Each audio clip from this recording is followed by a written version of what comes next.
Goeiemorgen, is 26 Junie 2026. Vandaag is ons bezig met lesing 48 van die Groot Johannes Evangelie boek 4. Gister was ons bezig met die toestand van die siel in die hiernamaals. En ons het gesien dat siele wat op aarde nie baie soekend was en Vader nie gevind het op aarde nie, het 'n groot probleem wanneer die skeiding plaasvind tussen siel en liggaam. En dat baie van die liggaamsdele klou aan die siel vas, want die siel wil nie die aardse sweer verlaat nie. En dat daar 'n prosedure is wat Vader daar gestel het vir die liggaam om te ontbind op 'n manier waar sieledele van die liggaam, wat eteriese sieledele in die vlees is, wel kan aansluit by die siel in die hiernamaals.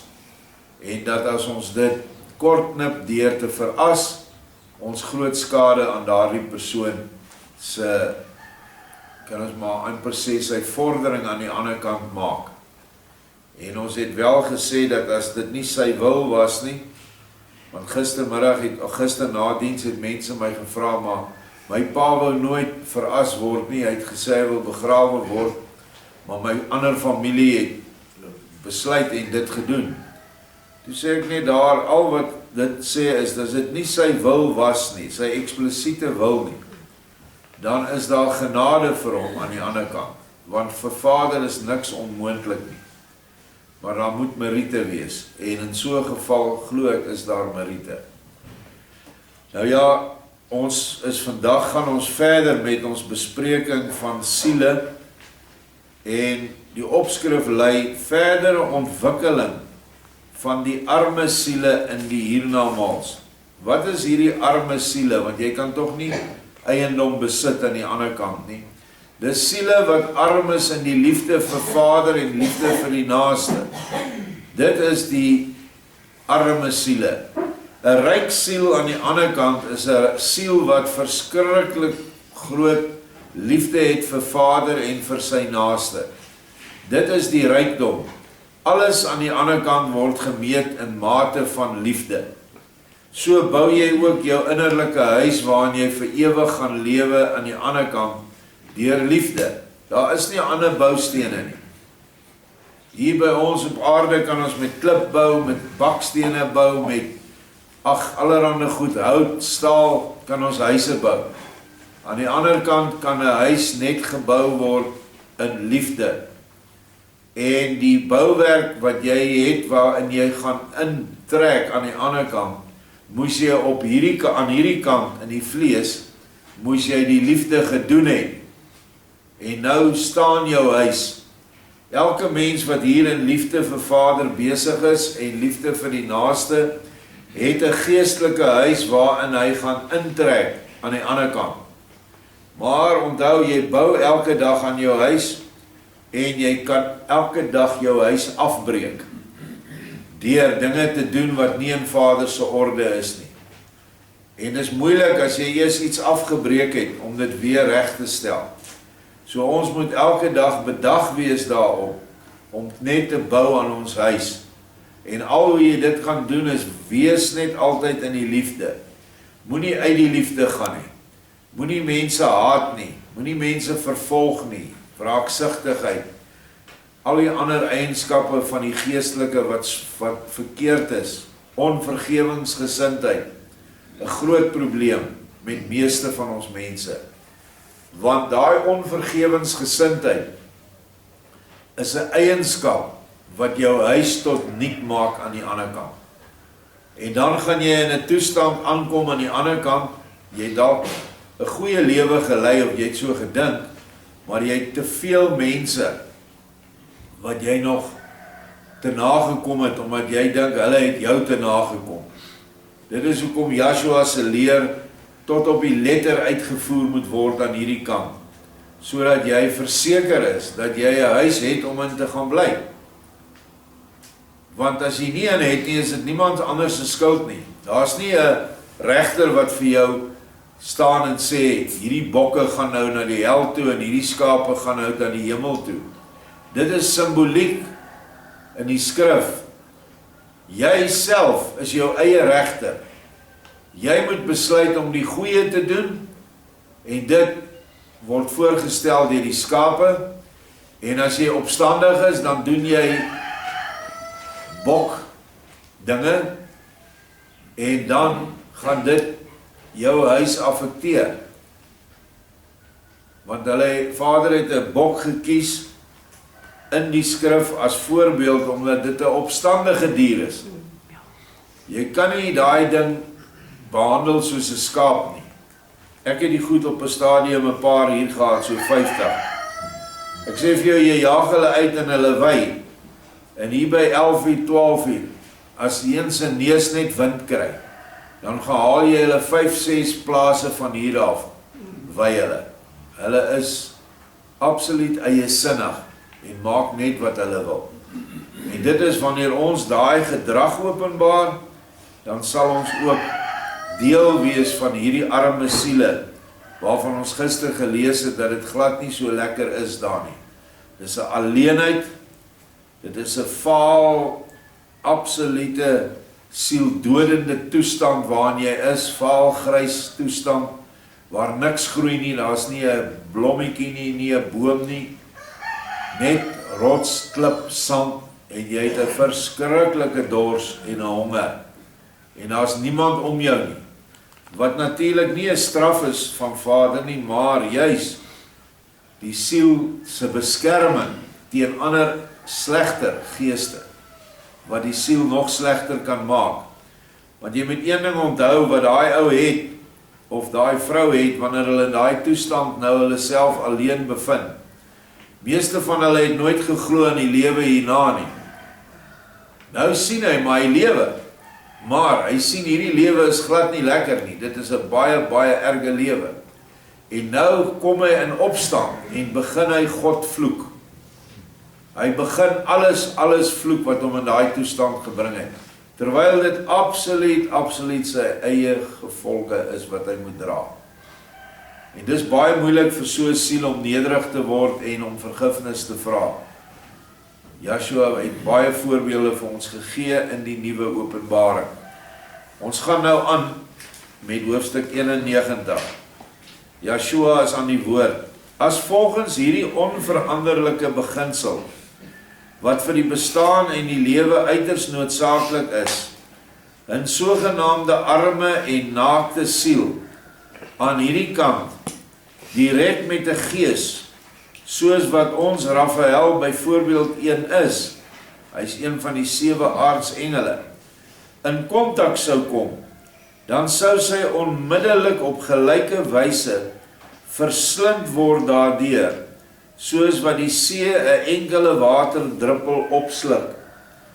In die hele oneindigheid het ek daarom die voorsorgmaatreël getref, dat 'n klein, swak en nog erg naakte lewe altyd so geplaas word, dat sy op haar eie kan bestaan, en dat slegs die lewenskragte haar mag benader, wat beslis op geen enkele wyse veel sterker is as daardie afsonderlike lewe, wat haar daar in haar eensaamheid en naaktheid bevind nie.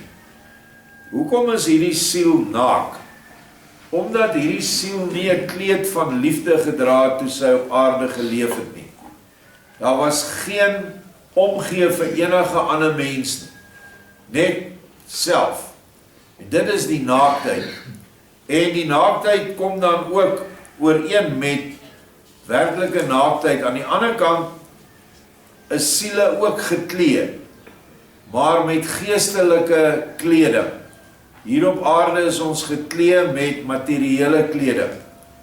Wanneer 'n siel skei van die liggaam, en gewoonlik as die siel op 'n bed lê, dan gaan as 'n persoon op die bed lê, dan bly die liggaam agter, die siel gaan stadig uit opwaarts en dan weg in die eter in. En die band wat tussen siel en liggaam was, is die vorm van 'n silwer draad. Die engel wat bystaan by die oomblik van skeiding, knip daai draad af. in opdrag van ons Vader. En dan gaan die siel na die plek toe waar haar lig, wat sy op aarde, of haar duisternis wat sy op aarde gedra het, vat haar na daai plek toe. En nou is sy eensaam en alleen. En nou sê Yeshua, ons kan nie 'n sterk engel na hulle toe vat nie.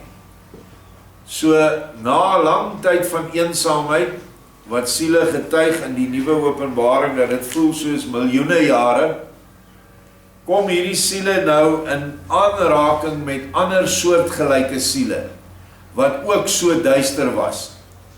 En hulle moet nou interaksie hê met mekaar.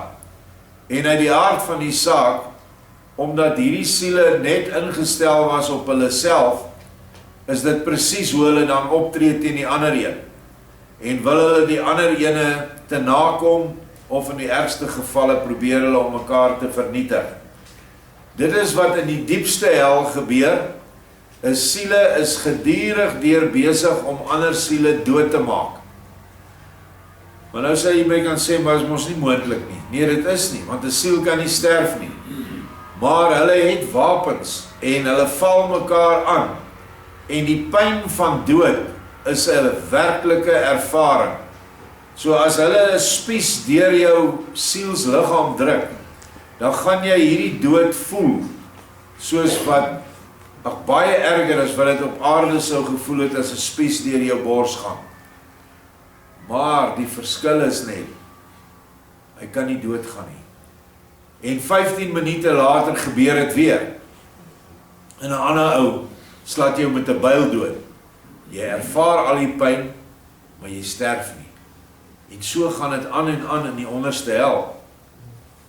En dis nie 'n plek waar 'n mens wat nou kennis daarvan kry, homself wil bevind nie.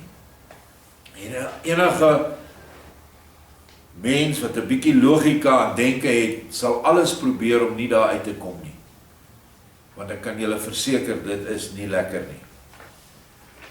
Vers 2, sulke lewenskragte is nou siele, kan mekaar nie verswelg nie, omdat die aparte ekhede van gelyke krag en sterkte is, maar hulle vorm tog gesamentlik verenigings en pleeg onderlinge oorleg, waaruit egter nooit veel vrugbaar kan voorkom nie, omdat die wysheid van elke afsonderlike wese byna bykans ewig groot is. Is albei arm in enige wysheid, en daar kan nie iets veel daar uitkom nie. Stel jou 'n vergadering voor van louter oerdomme mense, wat 'n wyse besluit moet neem, om dit met verenigde kragte te gaan uitvoer. Wat sal daar uit hulle beraadslagings voortkom? Niks anders as domhede nie. En hier in hierdie land vandag, in die lewe, dit is nou nog nie, ons is nie in die hiernamaals nie, het ons goeie voorbeelde. Dit is 'n baie mooi beskrywing van hierdie regerings van swartes wat oor ons regeer. Hulle is oerdom. En wanneer hulle by mekaar kom om 'n vergaderingsbesluit te neem, is daar net oerdomme besluite wat gemaak kan word. En ons hier in hierdie land ervaar die gevolge van hulle oerdomme besluite. En so gaan dit dan ook met siele aan die ander kant, wat nie geklee is nie, wat in baie duister toestand is, miskien 'n bietjie skemering. Hulle kan by mekaar kom en hulle kan dinge besluit, nou ons wil uit hierdie plek uitkom, maar dan maak hulle die domste besluite, en bly hulle dan vir baie lang tye in hierdie toestand, al is hulle by mekaar.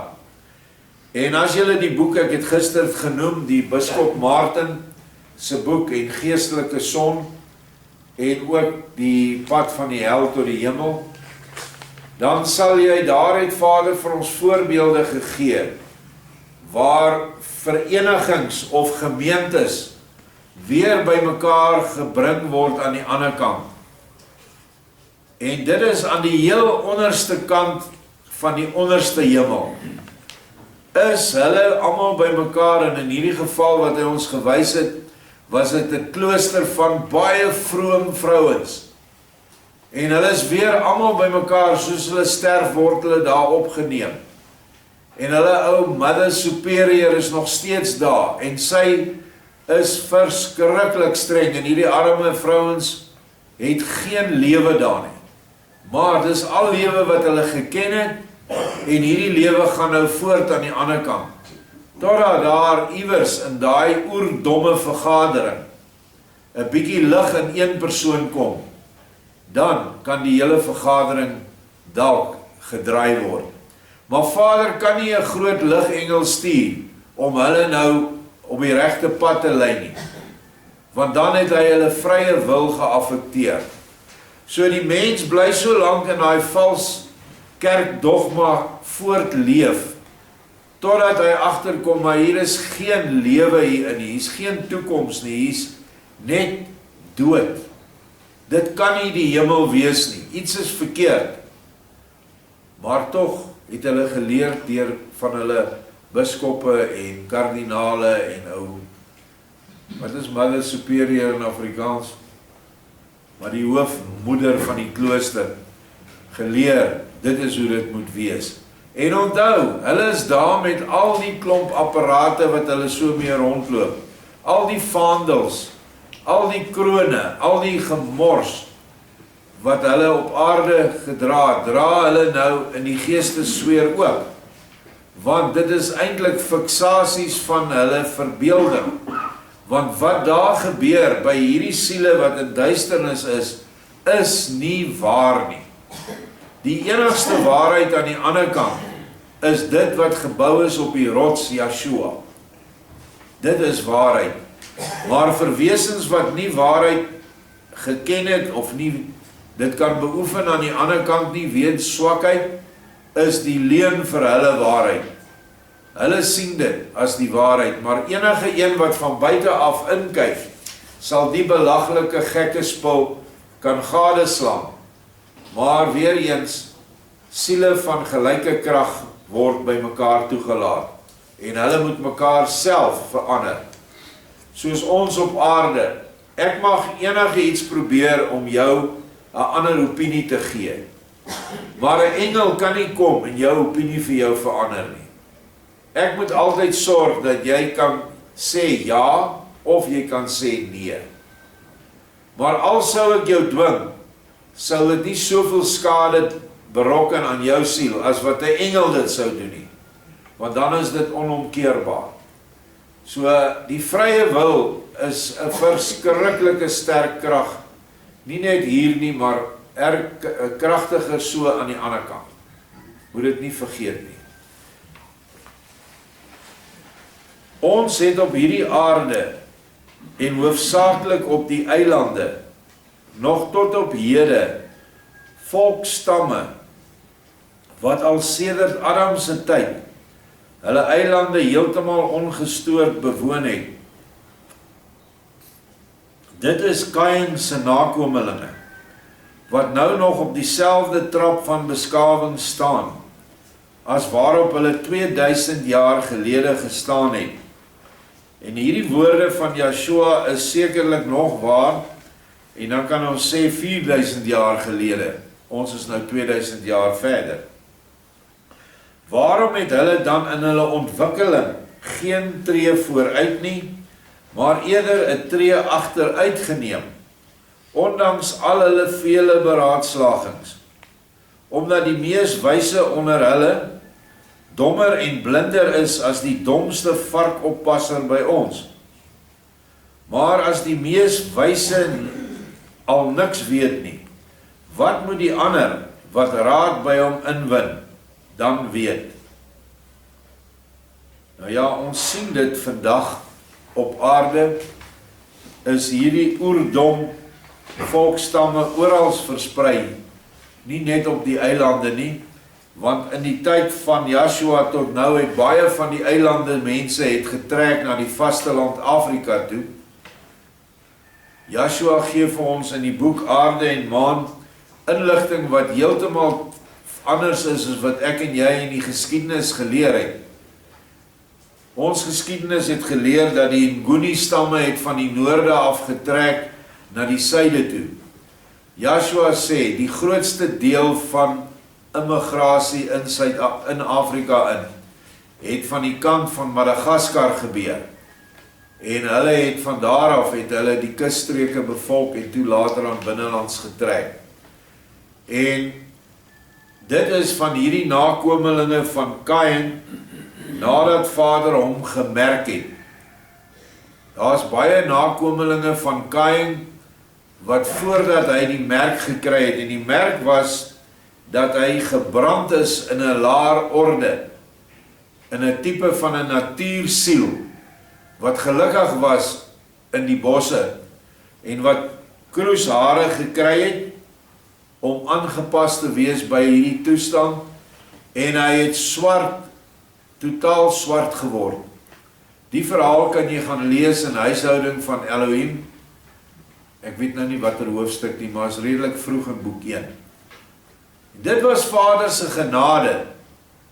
Anders moes hy Kain heeltemal uitwis, want Kain het sy vrye wil opgegee. Hy het sy wil aan sy seun oorgegee, sodat sy seun met hom en sy vrou kon maak en met al die ander mense wat in daai tyd daar geleef het, wat hy wil. Dis nou almal uitgesluit die wat by Adam gewoon het. Hulle was nie onder daai vloek nie. En as jy jou vrye wil weggee, dan moet jy sterf, want daar sal niks verder wat Vader met jou kan doen nie. Dan moet jy maar weer 'n probeerslag deur die minerale ryk, die plante ryk en die diere ryk kry, wat weer oneindige lang tye gaan vat.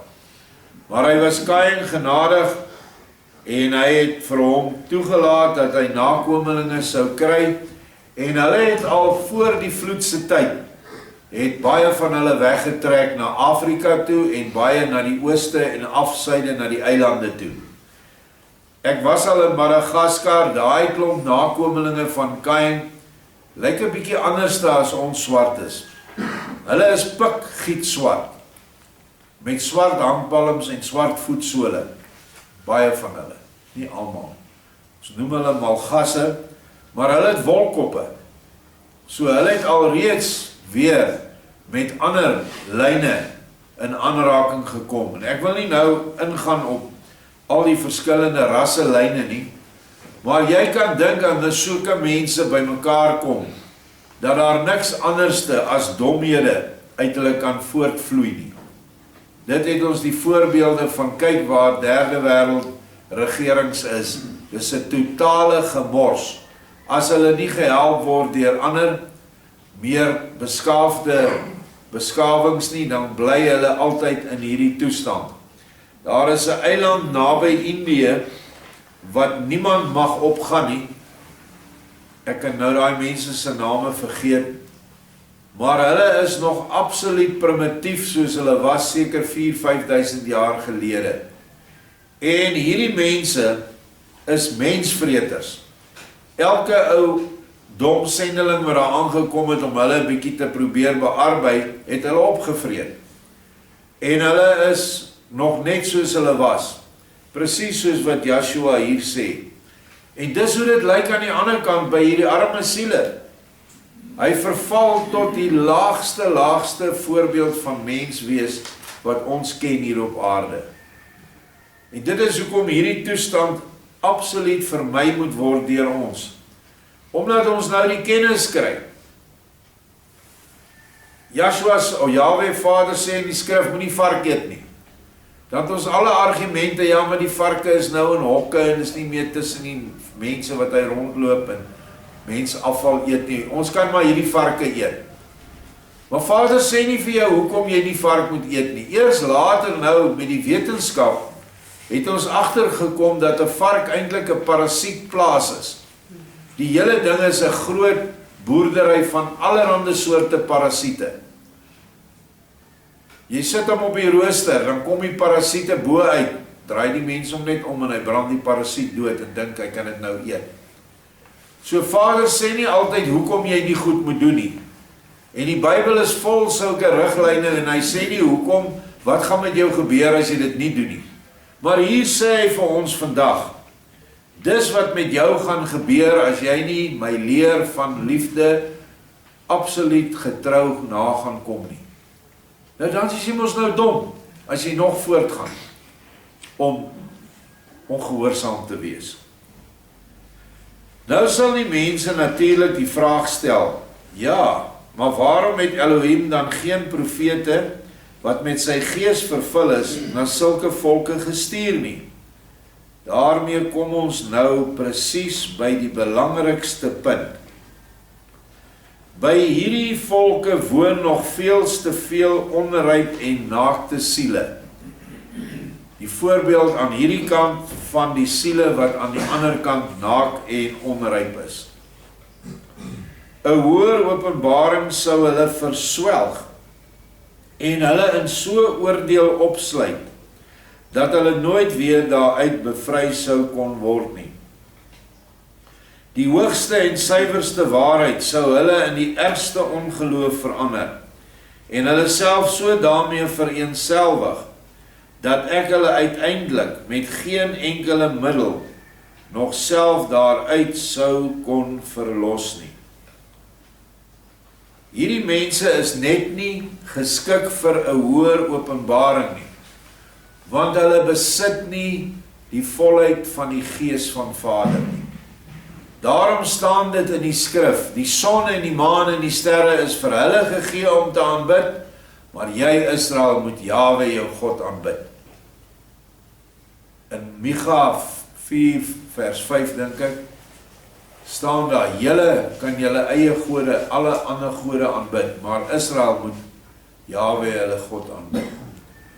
Dit is hoekom hierdie onryp volke wel mag omgang hê met hulle afgode, en dan met hulle geeste, wat hulle in ons terme nou noem voorvadergeeste.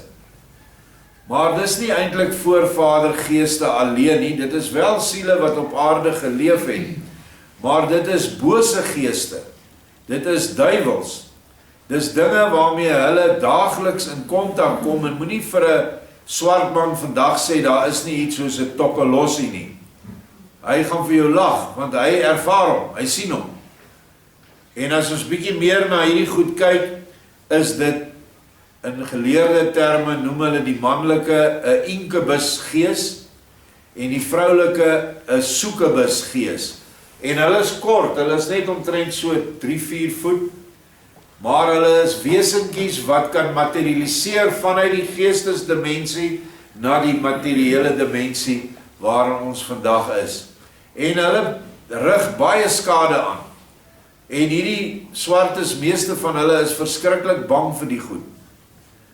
En ek was nou so onaangenaam bevoorreg in my skoolloopbaan, moes ons in matriek NP van Wyk Lou se Raka boek as voorgeskrewe boek gehad het. Wie van julle het hom ook gehad?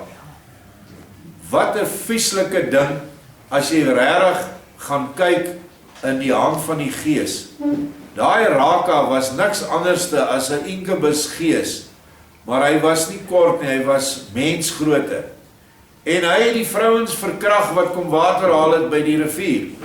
En dit dis hulle op, die Afrikaner vaders van daai tyd, om kinders hierdie gemors en smet te laat matriek eksamens oorskryf. Maar dit is dinge wat werklik is. Met hierdie nasies is dit baie, baie algemeen. In New Lock, ek weet nie wat is nou sy nuwe naam nie, dit was, is daar in Potgieter, die ou Potgieterstraat, die tronk daar, is daar selblokke wat geen blankes toegelaat word nie. Want hierdie succubus geeste, en sekerlik die incubus, verskyn daar, hulle materialiseer in daai selle, en daai klomp gevangenes bedryf allerhande gruwels met hierdie goed. En dit is iets wat algemeen is onder die swarte, maar hulle hou hierdie inligting weg van blankes. Jy kry nie sommer inligting daaroor nie.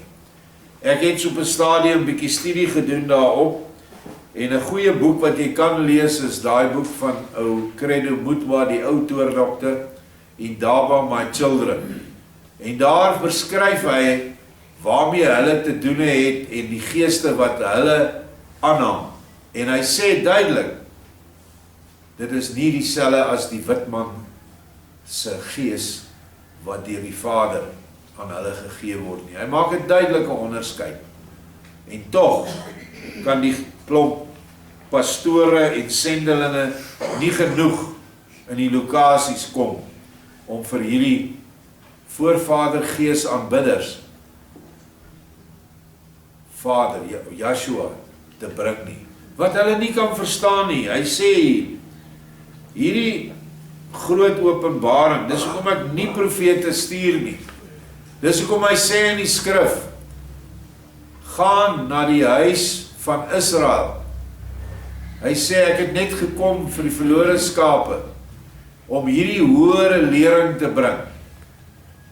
Dat die mense wat in jou sweer is, wanneer jy sê nou maar 'n plaas het, dan moet hulle luister na die 10 gebooie. Jy kan nie moordenaars en diewe en verkragters en goed op jou plaas hê nie. So hulle moet luister na die gebooie. Maar die hoëre dinge, die dinge van die liefde, is nie vir hulle verstaanbaar nie. En ons bring 'n oordeel oor hulle, as ons dit vir hulle bring, terwyl hulle nog onryp is. Ek erken vandag dat daar 'n groot vordering gemaak is in meeste van hierdie onryp volke. Mense dink apartheid was nou iets omdat ons self beter en hoër geag het. Nee, ons het onsself anders geag. En dit is hoekom ons nie toilette met hulle gedeel het nie. En daar bordjies op was, blanke en swart. Want hulle kon nie dit gebruik nie. Dit was nie iets wat vir hulle bekend was nie. En so vele ander dinge. En nou is dit anders. Dit het nou 'n bietjie gevorder. Maar nog steeds bly die beginsel geld. Dat jy nie by 'n onryp volk moet kom en te hoë inligting vir hulle bring in die geeste sweer nie. Dit keer hulle heeltemal onderste bo. Kyk maar na die Christenbewegings onder die swartes vandag. Die mees belaglikste goed. Hulle spuit die mense met doem en dan sê hulle dis die gees. Ander walglike dinge wat die pastore doen met die vrouens, dan sê hulle dit is die Heilige Gees. Ek kan nie eens dink aan al die gruwels wat ek al gelees het nie. Dis alles hoe hulle omgaan met die Christelike godsdienst. En dit is 'n gruwel vir Vader. Liewerste moet jy dit nie daarby bring nie. En hulle los by dit wat hulle het.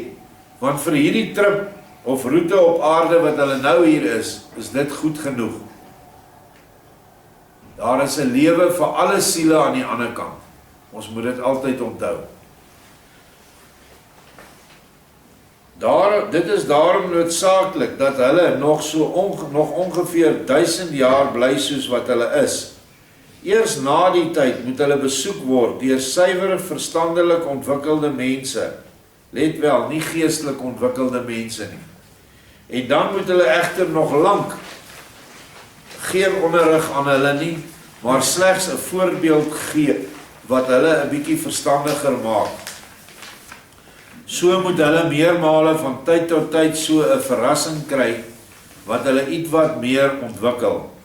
As dit gedurende etlike honderde jare sal gebeur, sal sulke naakte volke bietjie meer na liggaam en siel beklee word en dan eers bietjie vir bietjie ryp word vir 'n hoëre openbaring. Nou ja, dit het nie gebeur nie. Die Rooms-Katolieke Kerk, wat eintlik die voorlopers was van sendingwerk in Afrika, het basies gekom en die volkere bederf, hulle het hulle bedorwe gemaak. En daar het niks goeds uit dit uitgekom nie. Want omdat die Rooms-Katolieke Kerk eintlik hoofsaaklik 'n materiële voordeel kom soek het, en dat hulle die grond ingepalm het vir die paus, vir die kerk, en die mense gemanipuleer het, en die mense se opbrengste en goed vir hulle self gebruik het, en so het ons ook ander sendinggenootskappe in Suid-Afrika gesien, wat uiteindelik die grootste vyande was en huisvesting geskep het aan die vyande van die boervolk.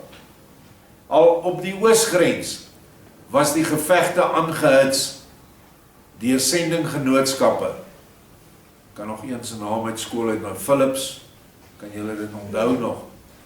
En dit is die dinge wat Vader waarsku. Julle kan nie hierdie volke besoek en vir hulle die Christelike godsdiens gee nie. Dit maak hulle net nog slegter.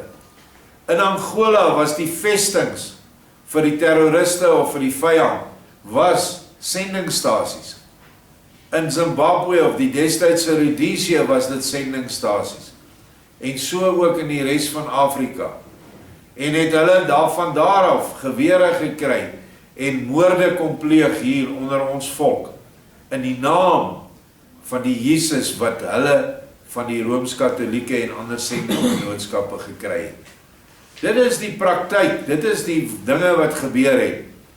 En dit is dan ook aan die ander kant, waar Yeshua beheer het, om daardie siele nie vroegtydig bloot te stel aan iets, of 'n entiteit aan die ander kant wat hulle nog slegter gaan maak nie. So hy seël hulle af, en hulle moet hulle self ontwikkel na die lig toe. Ons gaan verder. En op presies dieselfde wyse, en nog heel wat moeisamer, vind in die groot hiernamaals die verdere ontwikkeling en lewensvervolmaking van 'n heeltemal naakte natuursiel plaas. En dit is wat jy is as jy nie die liefde hier gedoen het nie. Jy is 'n naakte natuursiel. Ek mag seker dit nie sê nie, maar jy word eintlik 'n houtkop. Jy is op daai vlak. Dis skrikwekkend. En op presies dieselfde wyse, sy moet so lank sonder enige lig, met haarself alleen gelaat word, totdat sy, deur eie nood gedrewe, haarself uit haar nog meer as halfstoffelike lethargie. Lethargie is 'n sieklike slaapsug, wakker geskit word, en in haar hart begin nadink oor ietwat meer omlynde gedagtes. En hierdie sieklike slaapsug vind ook plaas by mense wat vandag in die vlees lewe. Jy sien dit is 'n absolute totale depressie toestand. As die gedagtes steeds geprofileerder en vaster omlyn word, dit beteken om 'n profiel te kry wat jy kan herken, die gedagtes begin dit in so 'n siel baie saggies te skemer, kom effens lig in, en sal sy 'n basis kry waarop sy kan staan en gaandeweg ook 'n bietjie kan rondloop. Hierdie rondloop is dan te vergelyk met die oorgang van die een gedagte in die ander en van die een waarneming in die ander. Dit is 'n soeke, en op die soeke moet die een of ander vind volg, omdat die soeker andersins, as hy te lank heeltemal niks sou vind nie, uiteindelik ten gevolge van sy vrugtelose inspanning, sou verlam, en op die manier sou moes terugval in die ou lethargie of sieklike slaapsug. So van Vader se kant af word daar baie moeite gedoen dat hierdie siel vorentoe gaan, dat hierdie siel stap, wat niks anders te beteken is dat die een gedagte lei tot die ander gedagte en lei tot meer lig en die skemer word nog helderder. As die siel daarmee besig is, dan sal die siel vorder uit daai absolute patetiese toestand waarin sy daar aan die ander kant beland het. En dit is dinge wat nie in die kerk vir mense geleer word nie. Nou eers, wanneer ons dit leer van Yeshua, hy praat self hier, begin ons insien en insig kry, dat daar oneindig veel plekke is, waar siele gehelp word wat in duisternis is, sonder om hulle eie vrye wil aan te tas. En dit wys net een ding, dit wys die groot liefde wat Vader vir al sy kinders het. En op almal se vlak vir hulle help. Die manier waarop hierdie siele gehelp word is heeltemal anders as siele wat aan die ander kant in alles dit nie is helder lig nie, maar wat in lig aankom. Hulle word op 'n heel ander manier benader. Engele kan hulle al besoek. Jou familielede wat aan die ander kant is, wat 'n suksesvolle geestelike lewe bedryf aan die ander kant, kan jou besoek. En jy kan jou voorsate kan jy sien, en hulle sal jou baie goed leer. Maar nie in hierdie geval nie. In hierdie geval moet die soortgelyke siele wat by mekaar is, en wat almal in 'n mate van duisternis is, moet mekaar vorentoe help, sodat die naaste liefde kan gedei, en hulle kan leer om die naaste te help. En dit is ook 'n groot rede hoekom dit vir ons so voordelig is, dat ons hier by Philadelphia Ark die voorreg het om mekaar te kan help. Want dit help ons om ons siele huise te bou aan die ander kant. Ons lees verder. Maar sodra die siel wat ywerig begin te soek, ook maar iets vind, gee dit haar 'n nuwe en versterkte impuls vir 'n nog verdere en yweriger soeke en navorsing. En as sy self spore vind van die bestaan van haar gelyke, dan jaag sy dit soos 'n speurhond na, en rus nie voordat sy iets gevind het, wat aan haar ten minste bevestig dat haar gelyke naby is nie. Nou soek hierdie siel interaksie met mense, al was sy 'n baie selfsugtige siel. Deur hierdie steeds versterkte soeke, word sy egter ook ryper, en probeer sy om alles te versamel, wat sy as te ware toevallig vir die omhulling van haar substansiële siele liggaam vind. Ryper beteken meer liefdevol. Dis wat ryper beteken. Meer liefdevol beteken meer wysheid. En so siel, as sy eers agtergekom het, maar as ek hierdie rigting loop, dan kry ek lig, en ek kry insig, en ek die liefdesgevoel in my brand vir die ander siele wat ook swaar kry soos ek, en wat dalk nog nie die lig het wat ek het nie, ek wil dit nou deel met daai siel. Dit is iets wat binne in jou plaasvind, en die siel kan dit nie keer nie.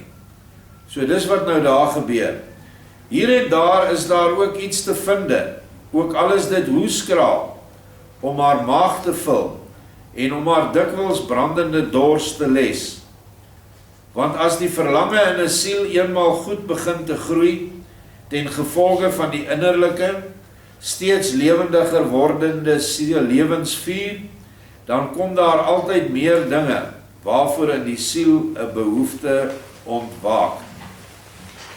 Onthou dat hierdie siele aan die ander kant kom met 'n geweldige dors en 'n honger, en na mate hulle hierdie pad volg, is daar ook kos op hierdie pad.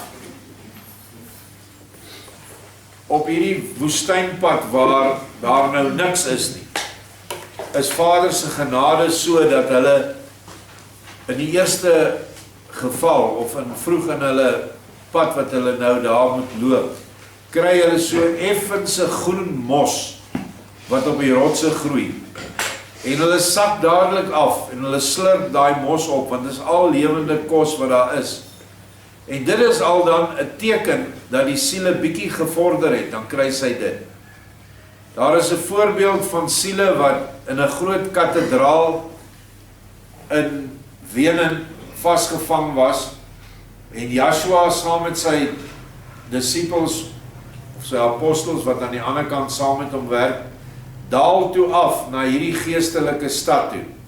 En dis niks anders as 'n stad wat geskep word deur hierdie klomp Rooms-Katolieke vaders, biskoppe, kardinale en pouse, en hulle is almal daar by mekaar.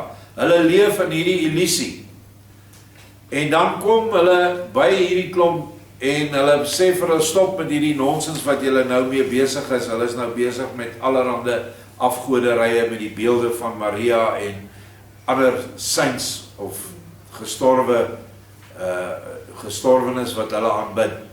En dan praat Petrus met hulle, Hy sê, waar het, julle sê, julle is die kerk wat Petrus gestig het. Waar het Petrus, waar het ek ooit gesê dat julle so 'n kerk moet doen? Dan word hulle so kwaad vir hierdie Petrus. Hulle wil hom doodmaak. Maar nou kan hulle nie, want Petrus staan onder die beskerming van Yeshua. En dan gaan hulle voort met hulle nonsens. En dan sê Yeshua, kom ons gaan. Ons sal weer oor 'n paar 100 jaar by hierdie klompie kom. Hier is nou niks aan hulle te doen nie. Maar Petrus los vir hulle daar wyn en brood daar by die deur. Want as hulle dit eet, kan hulle 'n bietjie ligter word in hulle self. So brood en wyn wat Yeshua as die nagmaal kom instel het, is substansie wat geëet en gedrink word aan die ander kant. Baie vrugte, ek weet nie van ander voorbereide kosse nie, maar die vrugtebome dra aan die ander kant pragtige vrugte, soos wat die Bybel sê, 12 keer 'n jaar is daar vrugte aan die bome. So, die les in hierdie verhaal is, dit is nie lekker wanneer jy aan die ander kant in so 'n toestand beland nie, maar as jy bereid is om te verander, is daar 'n lang pad wat jy moet loop. En hierdie siele kan nie kom ooit in die hoogste vlak van die geestelike ontwikkeling nie. Hulle kan nooit die aangesig van Yeshua sien nie. Hulle sal hom altyd in die geestelike son sien. Soos wat ons die son sien, sal hulle in die geestelike sfere net die son sien. En dit sal hulle verlig en verwarm en hulle sal heerlik voel in die aangesig van hierdie son. Maar Yeshua sal altyd net van sy handlangers, diensknegte stuur na hulle toe. Dit is wat hulle, is die hoogste wat hulle sal kry. So moenie dink, ag, ek kan dit maar los, aan die ander kant is daar weer kans nie. Nee, die kans dat die siel terug kan val is ook daar. Dis met gelyke hoeveelheid wat die siel agteruit kan gaan van die boonste hel na die middelste hel na die onderste hel toe. En wie weet of jy sterk genoeg gaan wees aan die ander kant. So probeer voor alles in die liefde te bly. Baie dankie.